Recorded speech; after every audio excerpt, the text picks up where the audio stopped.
Morning guys! Welcome to our vlog! Subscribe to the channel and click the like button and click the bell button. Kakagising lang namin. Kumakain kami breakfast. Yes, mine is bread. Wonderful. It's flat bread.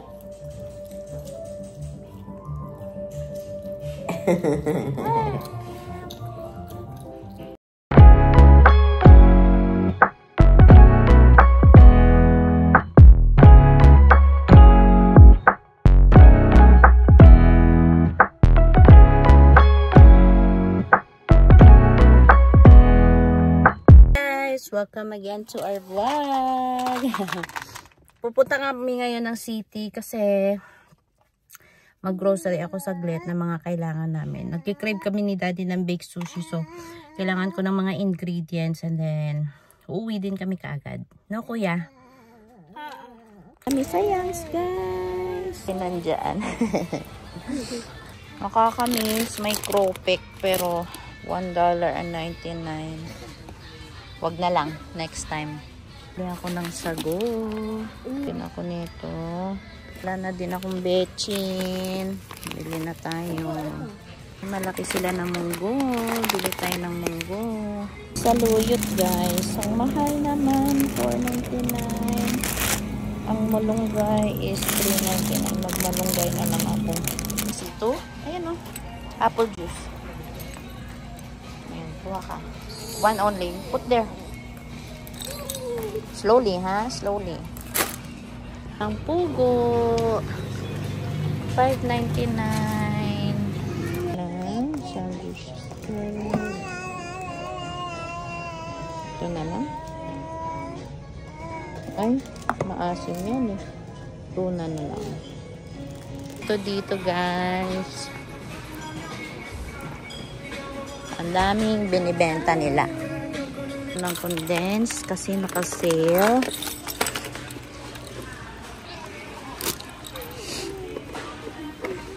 Condense, purpose cream. Bibili na ako. Food City naman.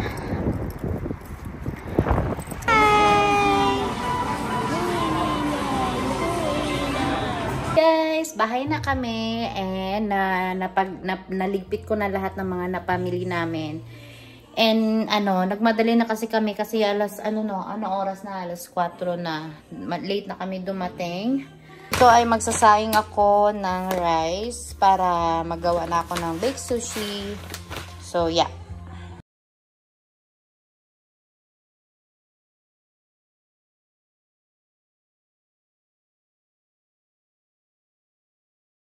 Hiwa ko na yung cucumber, guys. Maghiwa na lang ako ng mangga. And meron akong nabiling empanada sa Triple City. Masarap naman siya. And meron akong dalawang mangga. Gusto ko na maluto yung guys, yung baked sushi. And tinikman ko siya, masarap naman. Yan na siya.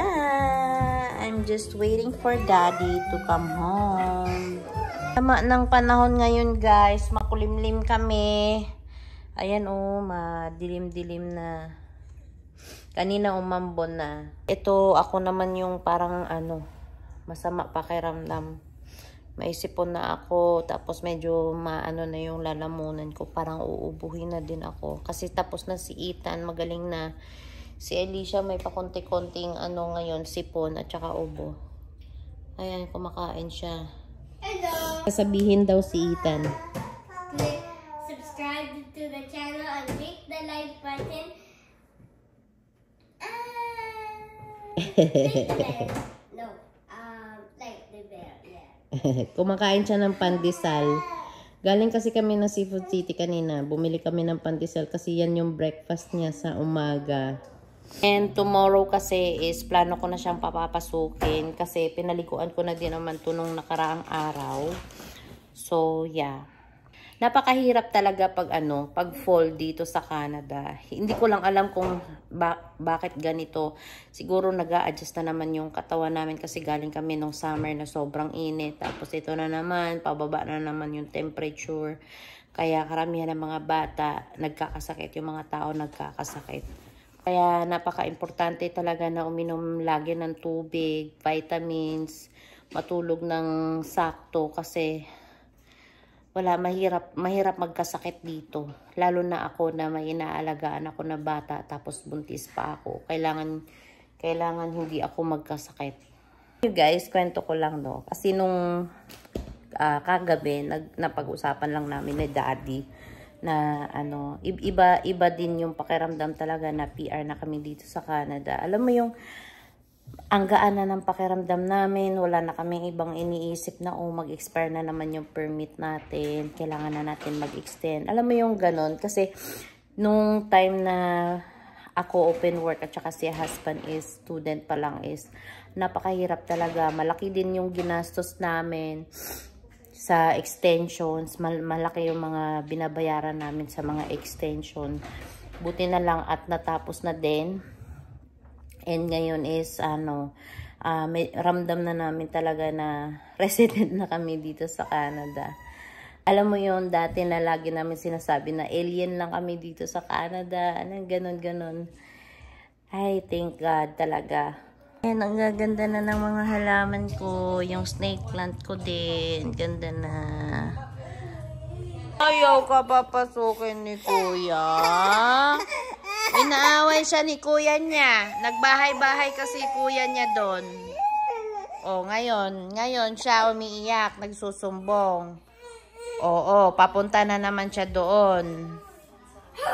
Pero ayaw ni Kuya niya. Ayan, nagmamadali na siya. Sige. Sabi mo, Kuya, please. I wanna come inside. Dali na. Wag ka na lang doon. Inaaway ka ni Kuya.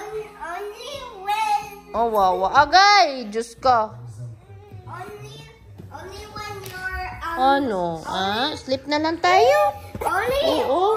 It's only for. Kuya naman, lagi mo naman inaaway si baby sister eh. Or 5 or 6 or. Hindi pwede ganun. Huwag ka madamot sa kapatid mo. Yes. Sino naman kalaro niyan? Tingnan mo naman yan. Kawawa. It's for 6. Baby ko, pinapainom ka ng dami water. Good job yan.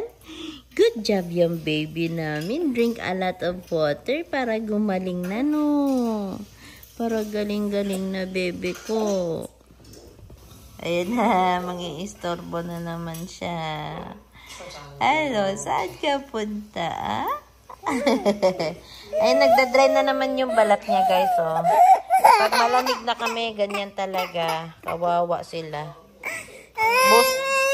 Lalo na si Alicia. Ayan, nagdadry na naman yung skin niya. Nagdadry yung skin niya. Ang ginagamit kong gamot sa kanya yung Aveeno na cream. Effective naman, pero talagang lagi siyang lagyan. Wawa naman yan. Mamaya, pag maligo na kami, pagkatapos namin maligo, lalagyan ko na siya ng cream sa face niya. Say hi! No, dirty yan. Dirty.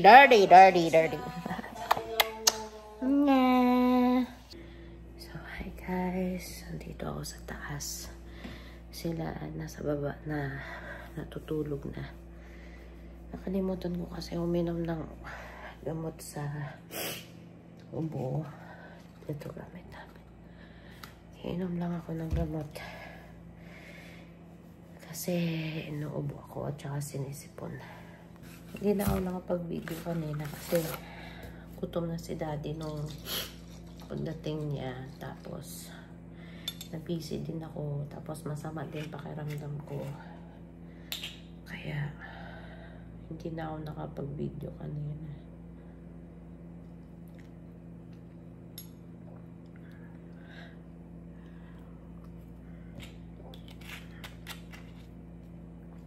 Ito din yung iniinom ni Ethan na pang-ubo.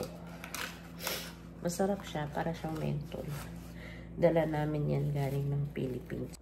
So hanggang dito na lang, matutulog na ako and then magpahinga ako ng aga. So 9 PM pa lang. So meron pa akong time na matulog. Matutulog ako kaagad pagbaba. Para kasi bukas, maaga ako gigising. Gigising ako ng alas 4, prepare ko yung pagkain ni daddy, baon niya, and then gigising ako ng 7:30 kasi si Ita naman naasikasuhin ko kasi papasok na siya sa school. So, busy na ako bukas. Kaya hanggang dito na lang. Don't forget to subscribe my channel and follow all my my social media accounts, and then don't forget to share my video. And yeah, hanggang dito na lang. Good night. Bye.